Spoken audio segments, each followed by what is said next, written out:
is that we're ready? We've just had another unscheduled break for parcels to be dispatched in and out all the time. Well, not in. We don't out all the time. So what we're talking about, it was the silly wand, and we were gonna David Kay's silly wand, described as what you say, 28 inches of fun. 28 inches of fun. And so at a basic level, that's what it does. So it pulls in and out. But there's 1,000,001 possibilities with this kind of thing. It comes with a book with over 100 ideas in, is that right? Yes.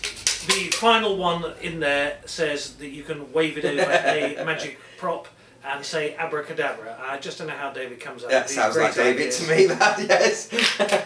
His sense of humour. So there's lots of things you can do with that. Of course, you can hand it to a child and walk away, have it grow and stick to your finger, and then you can't get it off your finger, and it twists to all different angles. When you finally manage to get it off your finger, it's stuck on your other finger, and in and out. And he has the child sort of, doesn't really cue him, but suggests to the child that he could pull it out themselves. Yes, well, what I've seen David do before is that he claims that his wand is far better because it's so much bigger. The child at that point got the tiny one like that, and that obviously encourages the child to pull it open themselves. Yeah. And then it becomes a competition between the magician and the performer. You could do your magic round corners as well then.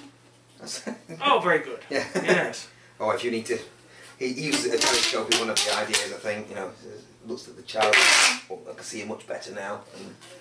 You can have a... It's the kind of silly thing that really goes over well in a show.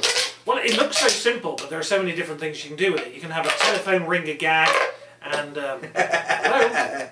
Hello? Doesn't seem to be anybody there, but funnily enough, I can hear the sea. Hello? Oh, yeah. I think this is the sort of prop that you're just going to have a lot of fun with, actually playing with yourself and finding out all sorts of things. I mean, David has put 100 different, 100 different ideas. Yourself, then, actually, don't do that. So anyway, there we are. That is David Kay's silly wand. Great, I like that. While we're on the subject of David, I must draw attention to his inflatable wand, which is this monstrous thing.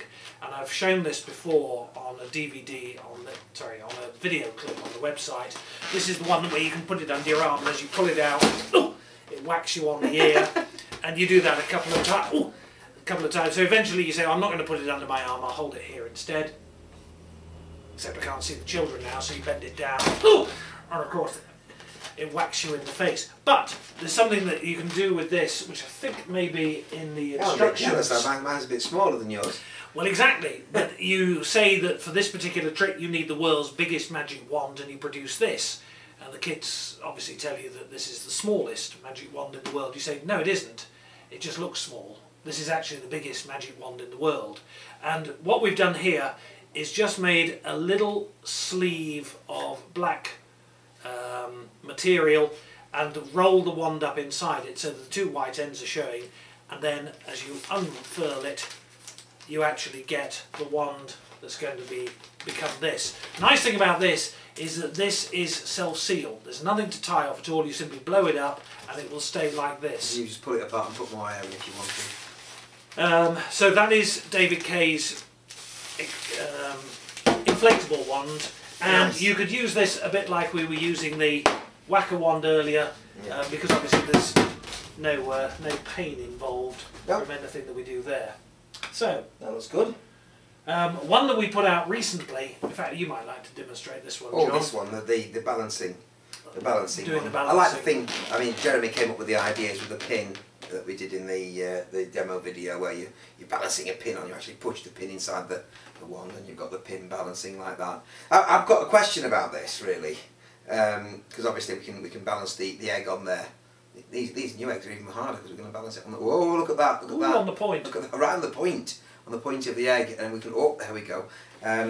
So it's a nice item. I was wondering, do you actually think it's wise to expose it as a gag, or... I think that really wastes it. I know a few people do that. We didn't do it on the demo video. The thing is, you've had the gags beforehand, where you've shown the coin, and that in a sense isn't exposing it, but it's winding up your audience. Whoa. And I think it's a shame to actually expose it. Yeah. So I I treat would it do as a I was saying, Julie Carpenter told me recently she was at a party where they were having boiled potatoes, and she actually picked one of the boiled potatoes off the table and used that instead of the egg. So impromptu magic. Impromptu magic with the boiled potato, which is she's producing a book. Well done, Julie. Entitled that. 100 uses for a boiled potato. For a boiled potato. I look forward to buying that.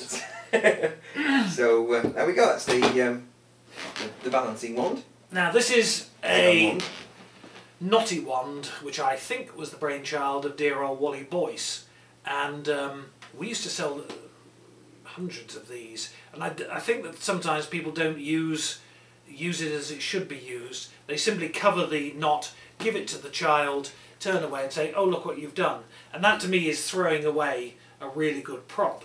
And far better, and the way that Wally used to use it was he would start off with the breakaway wand, so it collapses in the child's hand, and then he said, "Right, well, this is my best wand, you broke the other one, so please be a bit more careful, so hold it behind your back." And he would keep it covered the whole time as the child put it behind their back. Hold it with both hands, that's good, and no messing about with it. Okay. Then he would talk to the audience and turn to the child and say, "You're not messing with that, are you? Good, okay." And again, time delay, talk to the audience a little more, and eventually he'd say, "Right, we need the magic wand, can I have it please?" The child brings it out, and of course it's got the knot in it. the knot is right in the middle. There's much more impact if you do it that way. So you built it up, and the kids, I think the kids will all know something's going to happen, which will be what's going to happen. Exactly. That's the suspense it's going to create if you do that bit, isn't it? But I think that's a great comedy wand. Really good. Yeah, so, that's nice. What else have we got? Oh, the multiplying ones, or the overwhelming ones. Overwhelming, yes. Overwhelming, yes. So these are the different coloured ones, so that as you produce them, you can give them. The way I've always done this, and it's certainly not my idea. I read it in a book somewhere, and I thought that again. Same as you're saying that people throw away this. I don't know if we can get into the right position to do this, but I always sort of stand. Are we in the right? Oh, I'm walking out of frame now. I would actually hold these behind the child's back. So, right. Say you're the child. So I'm the child. I'll kneel. You can see how well rehearsed this was. Yeah, well, yeah. So as we're swapping around, I'll hand the child the wand, and then walk away, and I've got another in my hand. Right. And then, so it's the same thing. And again, it's not my idea. I'm sure I read it in a book. If I didn't, it is my idea, and I claim full rights to it. But I'm sure I didn't come up with this. It's just a case that every time you walk away, you've got another. Where's this one come from? Yes. And you're not just obviously pulling one out of the other, even though they are getting smaller, and so it's going underneath the chin. The same kind of thing. But we'll sit back down. I hope that we. I like that way of doing it, and I'm sure I read it somewhere. Well, if someone wants to claim that as their own, then they've only got to let us know. I thought that was a better way of doing it again. It created this sort of credit. reveal, and many more. How many are there in the rest? There are about 7 in there. Yeah, 7 ones. Actually, we used to sell, and I wonder if I've still got one. Just one moment. Oh right. A tiny. As Jeremy goes into the storeroom. Here we are. Oh, and he's back from the storeroom. We used to sell these tiny ones, and what you can do is, where's the last one, the black and white one? That you had one moment ago. The small one. Right. So into that you slot the really tiny one. So you can use the line that I was using earlier with the inflatable wand and say, no, we need a bigger wand. And of course, obviously these are getting smaller and smaller, and the children tell you that. You say, no, they're not getting smaller, they just look smaller. And right at the end you say, we need the biggest wand of the lot. Oh! There we are, and the kids say, no, it's the small one. You say, no, this is a really big one, it's got masses of magic in it, and you wave it over the prop, and of course, whatever magic you want actually happens. So that's a nice little finish for it. Actually put that in, because this is another of those props that is difficult to come to a conclusion with. But if you produce something which is so obviously and ridiculously tiny, then I think you get much more comedy out of it. And that last in the line. Last in the line. Last but not least. Another David Kay. Yeah, Is that? This is the David Kay afternoon. David Kay Fireside David Kay Magic Hour. And what we've got here is a squat little wand. Well, I think I'm going to let you do this, John. You've used this, haven't you? I used to use, well, if anybody's seen me, and I do silly things, I used to produce, when I used to produce a live rabbit, I would pull out the wand, and without making any reference to anything that I was doing, I would do that, and I'd just go, strokey, strokey, on the rabbit, and then put it away. That was all I used to do with it, and it used to get this huge laugh. I know it doesn't sound very much now, but that's what I used to do.